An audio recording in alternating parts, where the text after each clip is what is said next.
Oh, we've got one. Good morning. Lauren looking at the numbers. I never say anything because I know she's watching the numbers.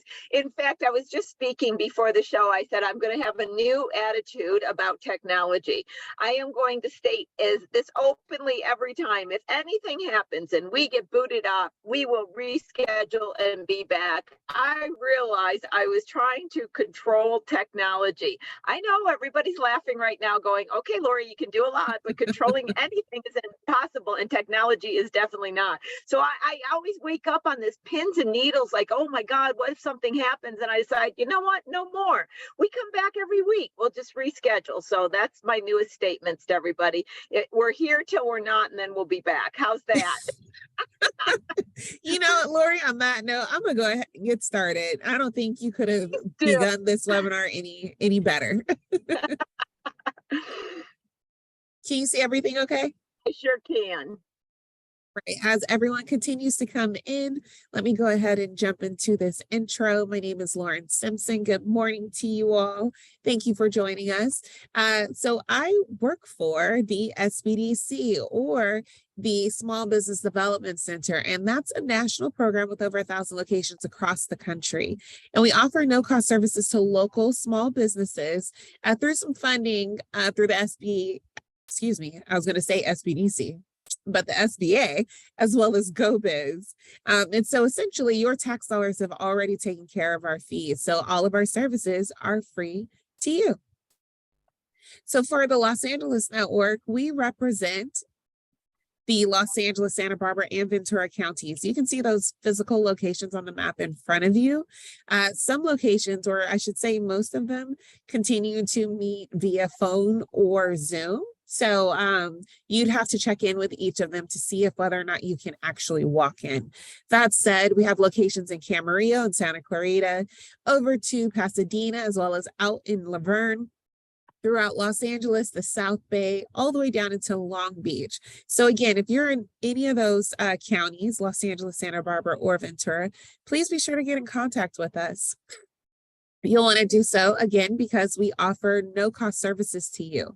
That includes no-cost business advising. And so you're able to meet one-on-one via Zoom or a phone call with one of our business experts. And we have really great colleagues that have expertise in various areas.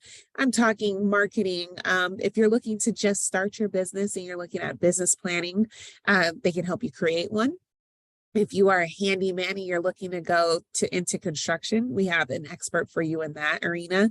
And then if you need to get your numbers in order, you have to sit with our guru, Miss Lori Williams, because she will get you in check and she'll get you right.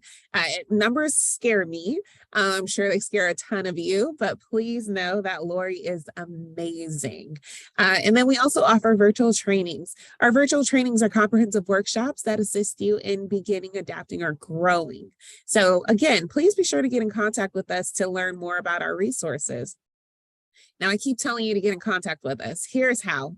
You can call us by phone, 866-588-7232, or go online, smallbizla.org/new client.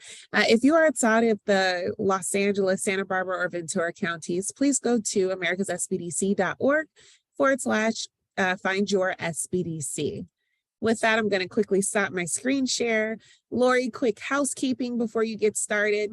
I want to remind everyone to please keep their questions on topic and make sure you pop those into the Q&A. And then the chat, make sure you're monitoring the chat.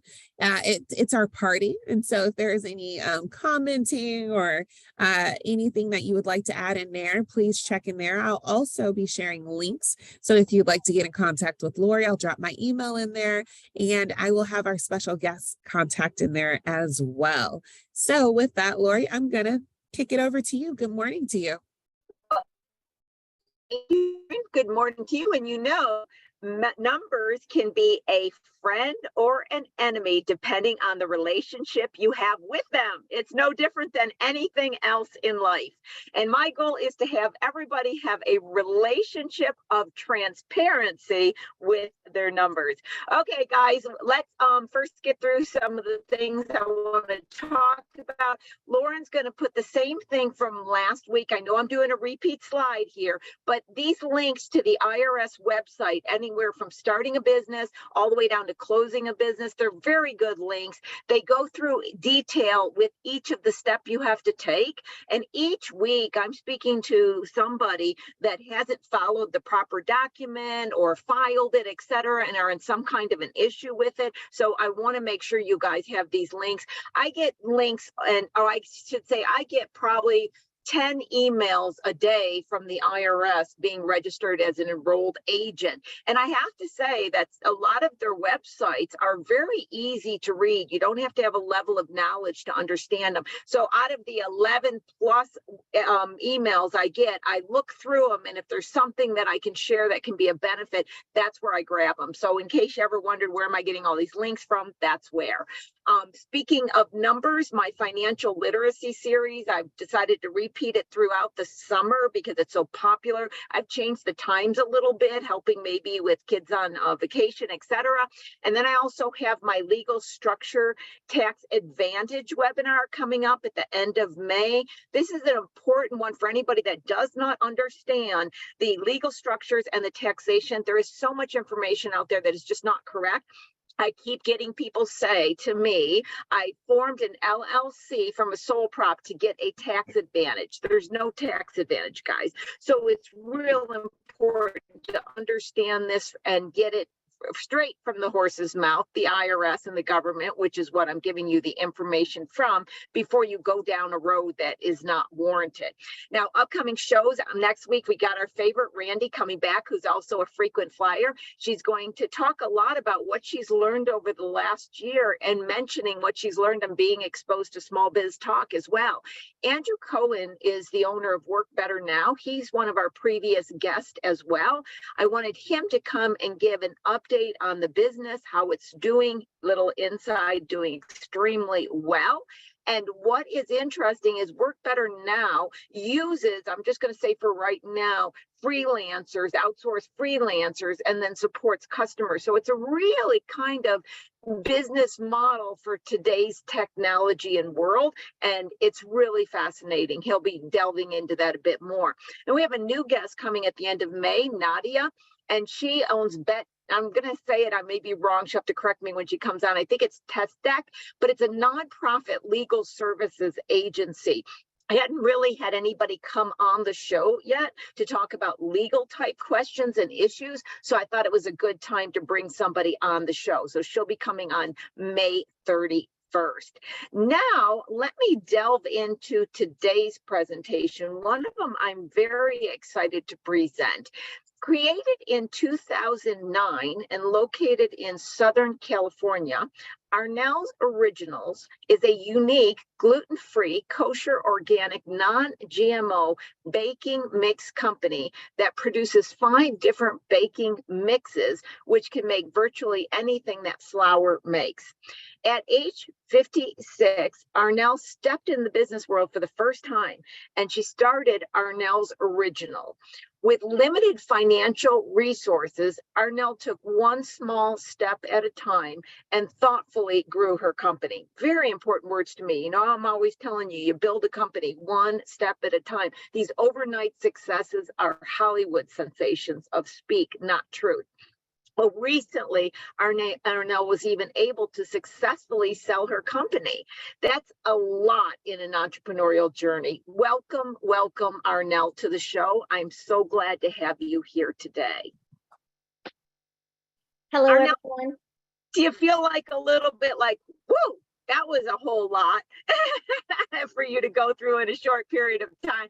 I know it seems like a long time, but it seems to me, by the way, Arnel and I first met, and Arnel is an SBDC client, and Arnel first contacted me, which I don't even recall when. You'll probably be able to know. So that's a bit of our history, but I only got involved in one segment of Arnel's experiences, and just recently, within the last month or so, I got this warm, kind-hearted thank you from Arnel in an email that she was able to achieve one of her last goals, which was to successfully sell the company.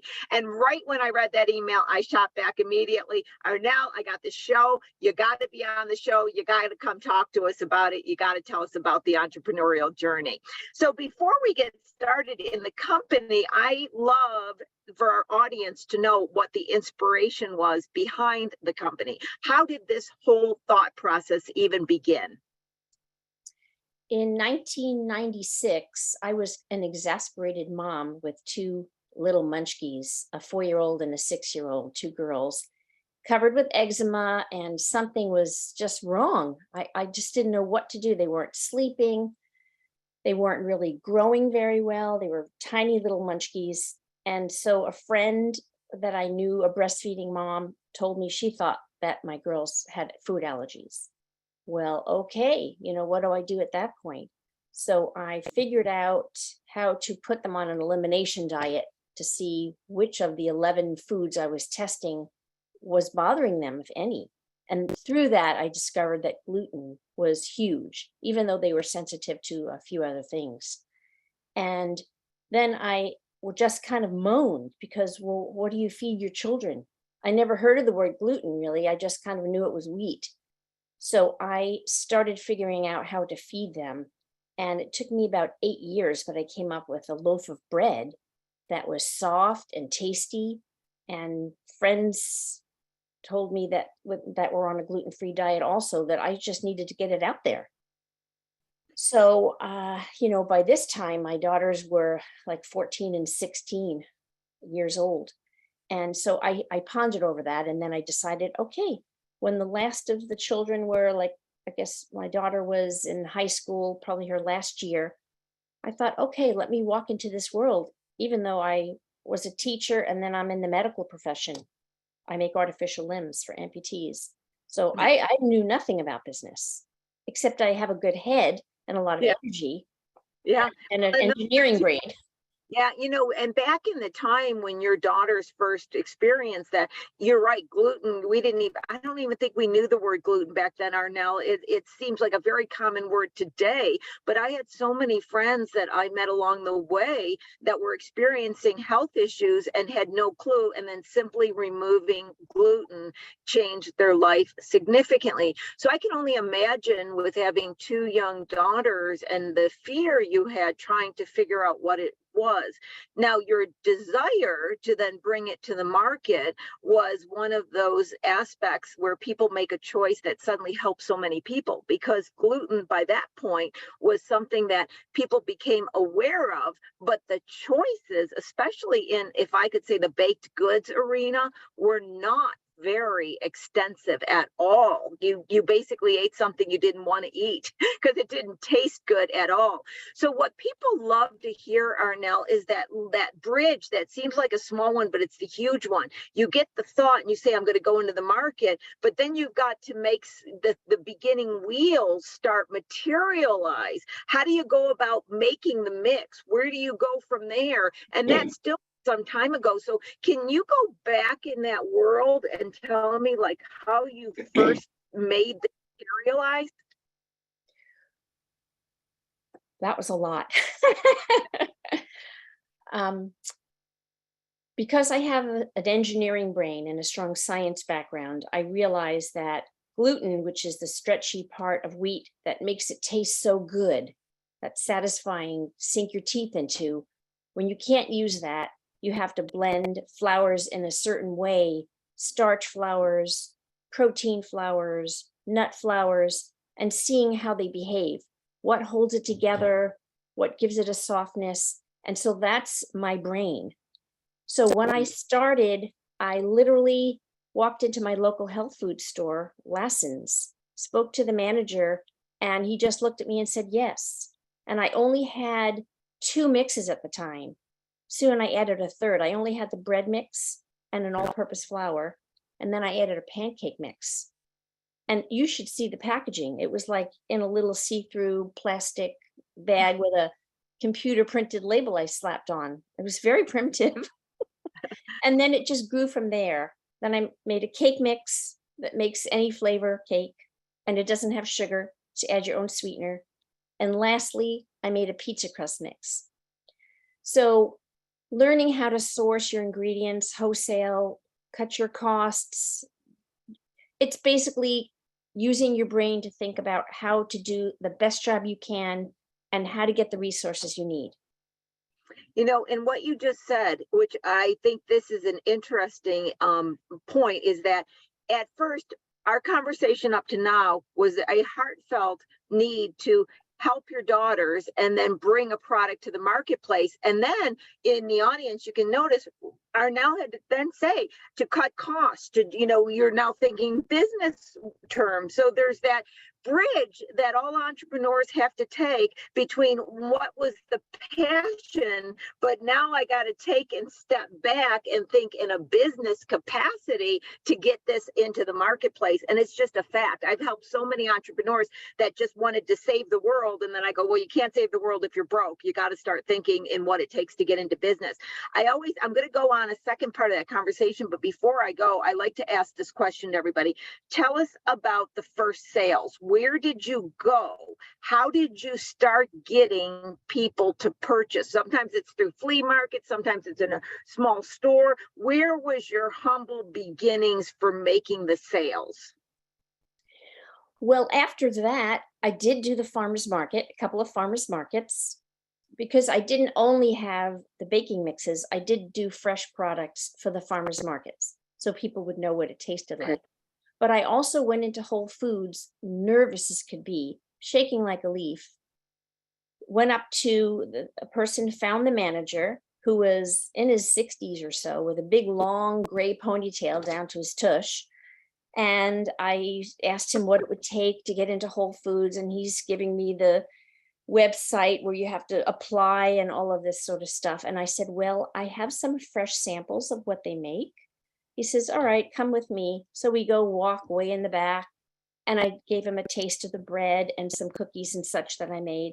And he looks at me. He says, I'll take 12 of these. I'll take 12 of these. And I'm like, oh, yes. Wow.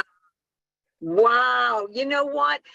You almost have to say you were being watched out over for that, because that story that you just told is not a common story. You just were meant to be in that place. And what area was this? Was this also in Lawson's, this Whole Foods that you walked into? Whole Foods was in Santa Barbara. They had just opened up. Oh, okay. Your timing was just perfect. Now, with that, I have to believe that it went into this immediate, okay, I'm just going to use the word ramp up productions. Like now I really got to make sure that everything is set up. So what did that, I'm going to use the word and it may be incorrect, but tailspin you into? I got to believe there was some tail spinning going on right then. Yes, the first thing Whole Foods did, which Lassen's didn't do, because Lassen's is smaller and Whole Foods is so corporate, they wanted to know where I was producing the products. And when I told them that I was actually making fresh bread and mixing my mixes in a commercial kitchen in a catering company, they literally sent a person physically to that environment to make sure that things were safe enough for Whole Food standards. Of course, they also wanted to know my liability insurance, all of the things to cover themselves just in case I wasn't up to snuff, so to speak. So they did their due diligence. And then learning, also, I had to learn that with baking commercially or mixing things commercially, you can't just eyeball a cup of this and a half a cup of that. You've got to weigh it precisely. So when you are ramping up, everything is perfectly uniform. And that was something to learn too. Now, that meant a huge difference from the farmer's market to this commercial grade type production. And I'm assuming then at a point in time, because I'm assuming, let me back up, while you're in the commercial kitchen at the beginning, you're kind of hands-on. You don't have a full staff, right? There must have been a point when that would not suffice and you had to move up a grade in the production. Tell us about what happened and how you had to move up in the production and what you did in response. Well, I first want to mention that one of my goals, it might sound funny, but was to never have an employee. I get that though. No, I get it. I totally get it. I always say that there's an old saying in business that the the biggest asset and liability is walking the shop floor. I've never forgotten that, so I get it. No, I get it. Keep going. So even though I still, in 14 years of owning this business in Ventura, California, I never had an employee, which doesn't mean I didn't contract a lot of work out, graphic Right. designing, all of that stuff. Co-packaging or co-manufacturing, as it's sometimes called, is a company that takes your formula, and sometimes they'll source the ingredients, or sometimes you'll toll, that's the word they use, toll your own ingredients and send pallets of ingredients to them. And with your formula, they take their huge blenders and they blend your product. And then they put it in the packaging you ask them to put it in, whether it's small little retail sizes or maybe a 5-pound, you love the product, you just want to save money, or you're a small restaurant and you want to give it a whirl, or 50-pound packages for food service, bakeries, restaurants, pizza places. They do whatever you ask. Then I would have that all shipped to my house in my garage, and I would do the distribution. And then all the certifications you get for organics and kosher and gluten-free, they are working mostly with the co-packer because they're the ones handling the food. And you pay Gotcha. for it and you make sure everything's up to snuff, but the co-packer has to be in communication with the certification process so that everything is perfectly up to snuff. Gotcha. This is a good time to bring this up, Arnel, and you could tell me if this related to your situation. So often I see people coming out of the entrepreneurial commercial kitchen or whatever they're doing kind of on their own in a smaller capacity without the proper, what I call cost structure. Their pricing that they're selling the product for isn't going to allow, which they're not aware of yet, the extra expenses in moving up, just like you explained. So what happens is when they get an opportunity, if they take it on, they're what I call more tired and more broke. They didn't really get anywhere. They would have been better off staying small, or they just cannot even take on the opportunity. So I'm always stressing at the entrepreneurial beginning when I'm working with people's numbers is to have the kind of profit margins that are high enough to allow for these type of situations coming forward. I explained a little bit from the finance to the audience. Can you comment on that? I gotta believe you experienced some of that as well. Can you comment? Yes. So you cannot make a profit in business unless you can at least double your price of what your costs are. And I remember thinking, what goes into costs? And here it is. Your cost of goods is only, for me in a business, baking business, the flour, the packaging, whether it be a pouch or whatever, the co-packaging company you pay to do the labor, and the shipping to get the product back to you. That's all the cost of goods. And that, bottom line, whatever your costs are, you need to double. In my case, I was able to multiply it by 1.5 at least to get somewhere between upper 50s to lower 70% profit margin. And then Right. you make a little money. Because if you don't, you're not going to make money. So I as agree. you ramp up, I think you mentioned going slowly. That was important to me. I don't have endless amount of money. It had to be slow and solid. And all this doesn't make any sense for a venture capitalist environment situation, only for the small business person. But I have a little margin chart, which I'm happy to send anybody, where you put your cost of goods, each one, and sometimes your products will be costing a little bit different. And then you take a look at the percentage of your profit margin and what you have to charge. Now, in the food space and probably other industries as well, you have a wholesale price and you have a retail price. Because if I'm going to sell a product to Whole Foods, they need to make a profit too. And they have their margins, which they'll share with you. So you think, okay, for me, I like to work backwards. I think, what's the consumer going to be comfortable paying for this type of product? Okay, now Whole Foods or Lassen's or Costco, believe it or not, I got into Costco. You back up and you think, okay, if they want to make this, okay, this is what I have to sell it to them for. Can I make a profit, enough of a profit with that wholesale amount to still make it worth my while?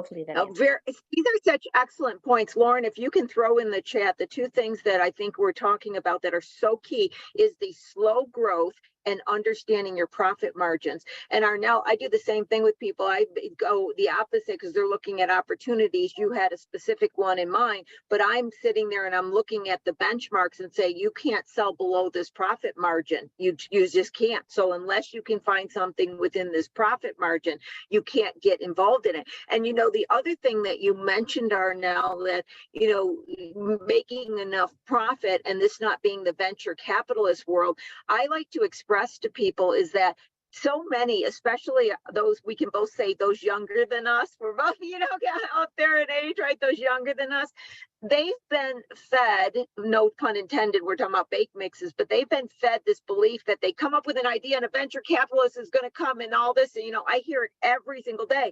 And I tell them that it's like 0.0001 of the companies. Most of them are small businesses that stay that way. And if you're not smart, you'll have zero. You can't even buy a quart of milk. And I always tell people, go forth in trying to create something that financially supports your personal needs and goals. And if something else becomes of it, great. But having an investor come in is this Hollywood story I'm hearing too often every day from younger entrepreneurs. And I believe it's a falsehood. I know this is going off track for a minute, but you mentioned venture capitalists. Could I get you to comment on what I just said? And you can disagree or agree, but just make a comment from having been down this road. Oh, I absolutely. I when I started my business, I was 56 years old. Now I'm almost 70. I thought, okay, I'm starting this business, which I don't know much about, even though I'm very smart internally. How am I going to have an exit plan? What does that look like? Well, a venture capitalist is looking for businesses. And again, I'm talking about the food space. I don't really know about other areas. They're looking for companies $1 to $5 million in gross sales. Well, no way am I there. No way will I ever get there. And I don't want to ever get there. Right.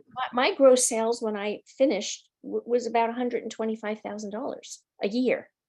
So I had to think of, well, what do I do? It's not going to be a venture capitalist.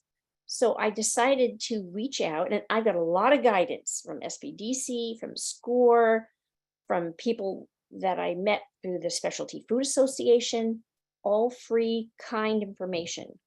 And I got a sense of what the business was worth, and they suggested I just put the word out there to my customers, people who already buy my baking mixes, not the retail ones that are buying it for their family, but my customers that maybe are the pizza places. I sell, I don't know how many hundreds of pounds a month to a pizza chain that uses my pizza crust mix to make gluten-free crusts. So these kinds of situations where they might be interested. And I did find 2 people that were interested in my business. And then we had to go down that road, which I'm not sure if you want me to delve into that at this point. I do. And, I want to step back on some things you said, because once again, there's so many great nuggets. I do get a lot of calls through the SBDC clients asking about selling their company and what they need to do. I get quite a lot. I have a background in banking and as well as around investment bankers. And I think that's actually one of the conversations that you and I first had was regarding an exit strategy. And one of the things I always say is the first thing, people say, what can I do to prepare for? I think get your numbers in line. So you have numbers that you can show that are accurate. That's not going to create any concern when they see things not matching up, et cetera.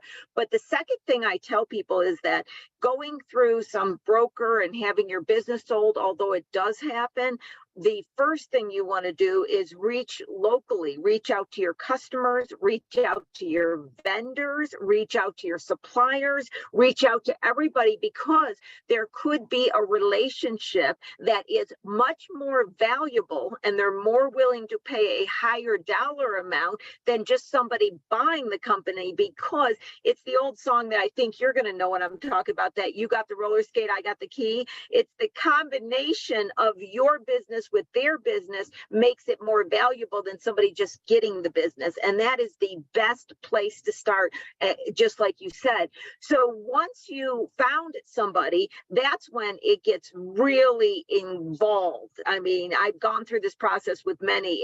It's emotionally challenging from what I have to do to represent myself, almost like going to a party trying to make somebody like you, if you will. But it's emotionally challenging to sell your business, and it's engaging in a lot of activities, getting the information they need. I'll just give the audience as a little bit of an outline of all the different activities, and Arnel to continue to tell us the story and just jump in wherever you'd like. Well, I'd like to start by sharing with the audience how I met you, because you did a seminar and I realized, oh my gosh, I so need somebody like Lori with her guidance and information to help me get my numbers and my books up to snuff. When I started with QuickBooks, I looked at a structure that they had in my business, somewhat business, maybe it was restaurant. And they had all these categories that some I didn't understand, some I did. I was very confused. And I kept thinking, what kind of expenses I have and income I have, and how would it fit in the categories that they're giving me? That was where I went wrong. I didn't realize that a situation like QuickBooks is there to give it a loose structure, but you can organize your own finances in a certain way that makes sense to you, and you can name it in QuickBooks and have the categories that make sense to you. I remember we started on that because I wipe out their categories. I start from scratch. That's why when people say, can you teach me QuickBooks? I say, we're going to spend 2 or 3 sessions just discussing how to set it up for you. Good point, Arnel. I wouldn't even have thought to bring that up. That was huge. And how you helped me was huge. You asked me, when you think about selling and your products, how do you want to organize it? Well, I'm very organized. You mean I don't have to fit what I do in QuickBooks' lingo? Whoa. So you helped me redo the categories and such at a certain point. I think it was 2016, 2017. I think it was 2017. And wow, now I not only understood all my numbers, but I can share it and I can talk with people who are looking to buy my business and communicate clearly. Awesome. Thank you for sharing that. I wouldn't even remember that. Before we leave that, the one thing that came to mind is we also worked extensively on an inventory Excel sheet that turned out, when I remember this, it turned out what I thought, you can tell me, but I thought it was pretty cool what we ended up with. And I have since used that structure to help other people, that concept. But that was another thing, is we figured out how to, and I remember, and tell me if I'm remembering correctly, I would say, okay, figure out how to identify what's in your closet. We kept talking about what was in your closet, right?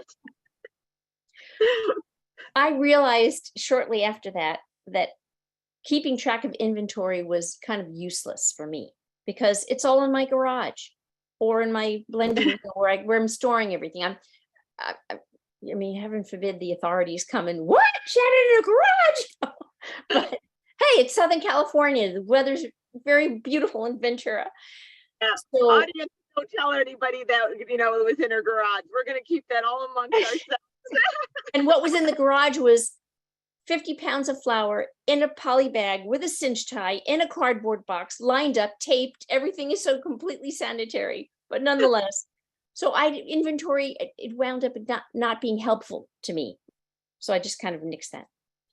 Well, and that makes sense, because I know at one point it was such a concern. And that's what happens, is I always tell people, know what it is you're trying to do with the data. Don't create the data and then upkeep the data. And just to say, I got the data should be used. And sometimes I myself will create these data charts and then go, well, it's not really what I thought it was going to be. I emotionally believed I needed this, but logistically and financially, I really did not. You mentioned a few other points that I forgot after how you helped me get, the process. Okay, so I wound up selling the business to a lovely gentleman who is excited about moving forward. But I wanted to mention that I didn't pay anybody any money to help me. It was people out of the goodness of their heart that were very knowledgeable that walked me through all kinds of aspects of this. For instance, my husband and I started investing with this particular firm for our personal money.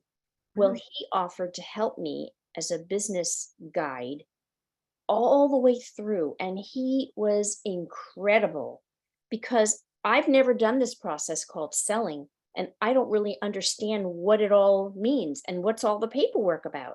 And he would go one at a time, get my brain adjusted in the right way, where then I can move forward with intelligence.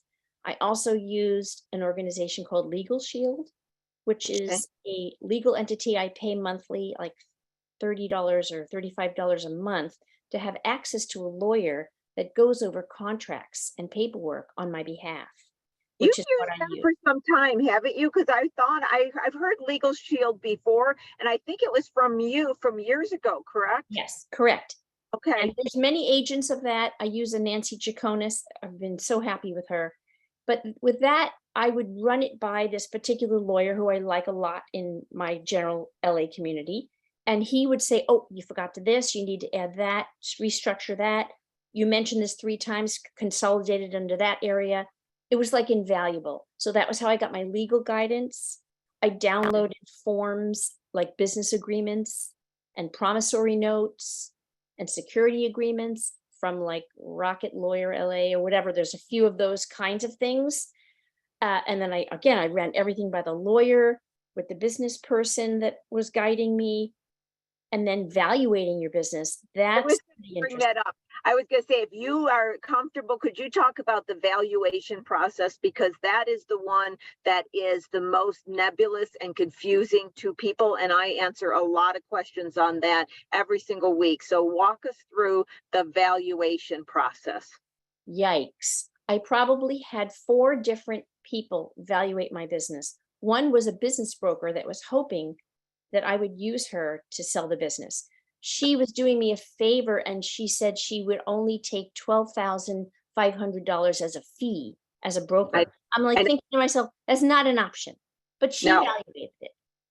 She came up with a certain number. Then I used somebody who is very versed in business that was on like Naturally San Francisco, Naturally Bay Area in the food space. And he okay, walked me through. I met with somebody SBDC, and that the value about that was that he explained that I have 3 aspects of my business that I could sell separately or all together. And that was helpful because in the food space, I have my formulas, my proprietary information. I have my whole customer base, right, and then I have all of logistics, who I go to co-pack, where I get all my ingredients from, who's all my shipping sources, all that aspect. And so he kind of broke it down in a way to give value to each of those that sort of elevated my, oh, I'm just like a little wee nothing, to like, hey, I have something here. And that's yeah, what I mean when you were talking about emotions. yeah, You really have to check yourself and recognize I'm having emotions about this and I'm putting myself down or my value down, or the opposite. I'm puffing yeah. myself up a little too much. And you need to get all that in a good place, or wait till you get in a good place. And then when you're approaching somebody who's interested in your business, you can't let any of that show. You have to That, think, even though you might have an emotional reaction to something they say or somebody else did, or you're having a bad day, you don't want to share that.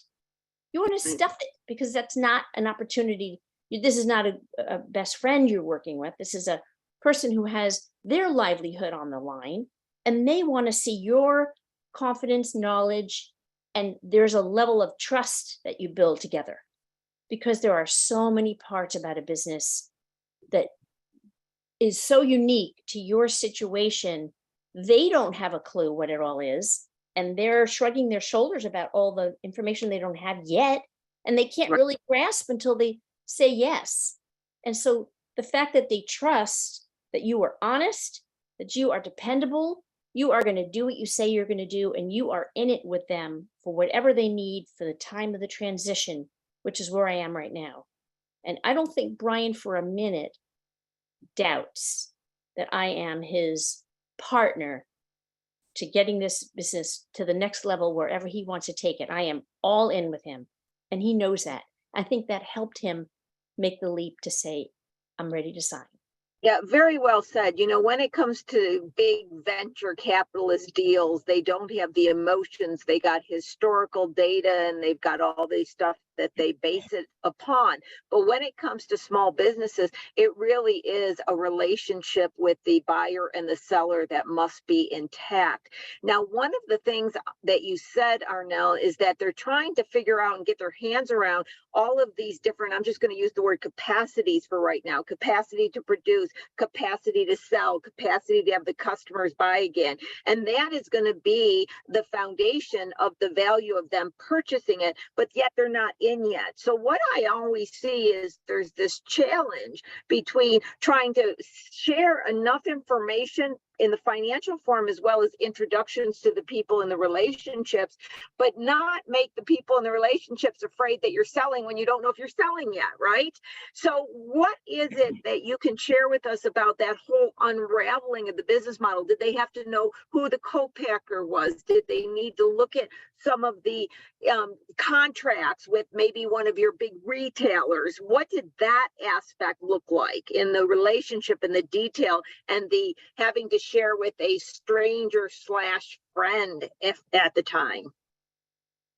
I have to reiterate the issue of trust as being number one. Both of the two companies that were interested in buying really trust me implicitly.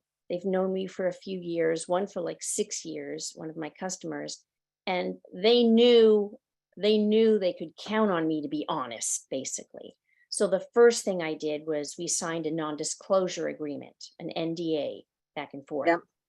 And then I was comfortable sharing my profit and loss statements, my balance sheet, and then they had questions that I went back and forth with.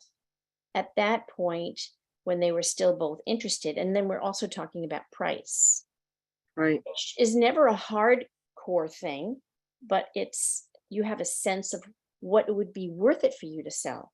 And at one time, one of the parties had come with such a low ball offer. And what I wanted was really not even a wiggle. It was a jump. And I said, I thank you so much for your interest, but what you want to pay and what I want to get is so far apart. I just don't think negotiation makes any sense right now. Yeah. And then the comment at that point was, can we meet in the middle? So I knew the person was really interested. And I said yes. And then I kind of came up with the price that I felt was in the middle. So the trust is the first thing. Then the non-disclosure agreement. Then you share your finances, you answer questions. And when there's a real interest, as there was with both of these parties, I asked for something called a letter of intent, called an LOI, which says that from what I understand right now, this would be the price. I'm paraphrasing. And I do have a strong intent to move forward. And then you talk a little bit about a deposit, because if you have two people, the person that's most interested, if they give you a deposit, which goes toward the purchase price, they're telling you they intend to move forward. Yeah. So all of these are variable. After the letter of intent, well, then it's up to one of the parties, either the buyer or the seller, to come up with a business agreement. That is the big one. That I did download from the internet and then made it my own, put in my situation. Like, for instance, there's a whole thing about employees and how the employees will be handled. I don't have employees. Right. Hey, Arnels Originals does not have employees. Done, and then after you go through this business agreement, then you run it by a lawyer and the business guide. Both of those people had all kinds of input. So I got it just really up to snuff. And I sent that business agreement, which spells out money, the inventory, all the things that are in there. And then they both look at it and then they ask questions, or they want to tweak something. Like one of the parties wants to make sure we have a non-compete clause for 3 years. Well, as far as I'm concerned, he could put it 10 years because I'm not going to start another business, not at this point in my life. It's fine with me. You want 3, 4, 5, that's no problem. I'm done. Yeah. But maybe there's another part that, you want to negotiate, which we had a few of those. And so then at that point, I am not going to ask for 2 people to give me a deposit for their intention. I'm going to make a choice with what I know about both people and what I think is the best pathway to turn for the company and for myself and everything. And you say yes to one, and let the other one go explore other opportunities. You And- know, Arnel, right before, again, and everybody in the audience, before we went live, I told Arnel there's so much of her story that I could dig detail on, so many lessons learned. I did want to get to the sale. And I already told Arnel at the very beginning, didn't I? I'm going to have you back on. I'm looking at the clock and realizing we could go on for another hour and there's just so much to say. So I'm going to tell the audience right now, this story is going to be continued. I think in June or July, I got to look at my next schedule. I'm going to send it to you. We're going to pick it up and also get some more details on just the lessons learned with the relationships and everything else. But in our last minute or so, Arnel, I just wanted to give you an opportunity to give any summary or anything you want to share with everybody. By the way, Lauren, thank you so much for putting how to buy our.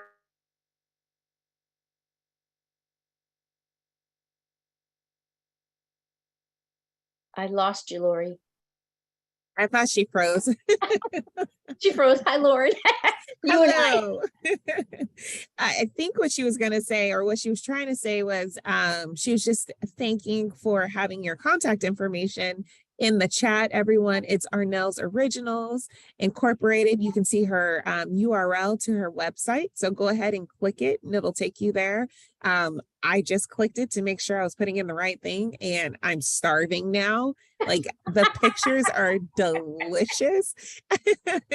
And then I also included your email address, Arnel. So I want to make sure that everyone is, only serious inquiries. We don't, we're not looking for any spam or anything like that. We like Arnel, so we don't want to spam her. You don't want to add my name to any of your lists, whether it be political or you think I'd like this inspirational. No, just if you think I can help you with any of your questions as you go through your process, feel free, and I'm an open book and I'll help in any way I can. That's super sweet.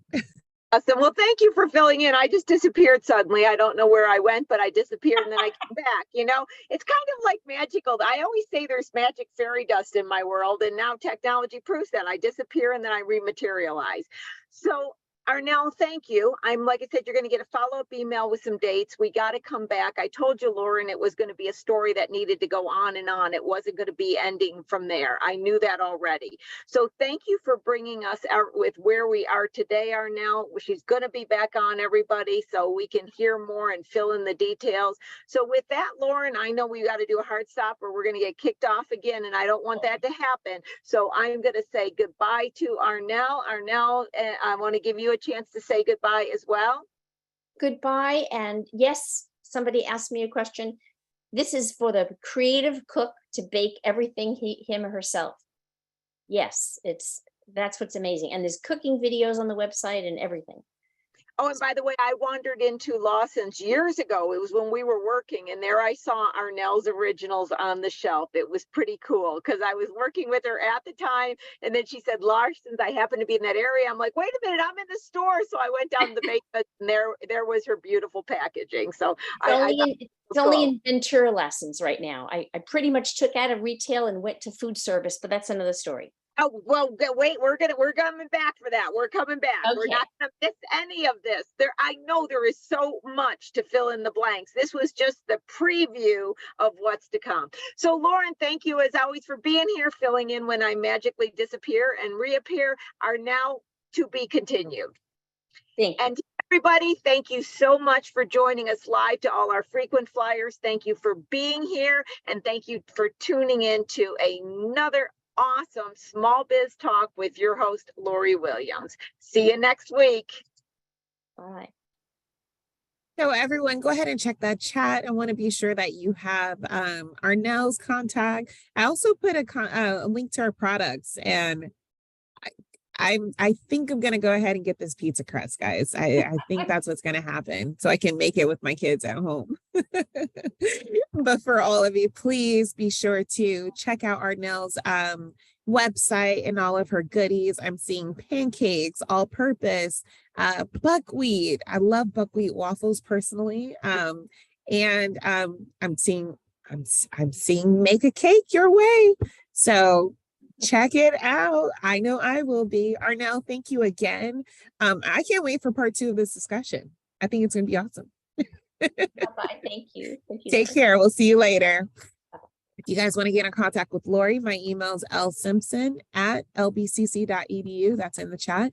And then make sure you tune in again, guys, for another episode of Small Biz Talk, Solutions for Your Small Business. We'll be back next Wednesday at 10 a.m. Take care. Bye.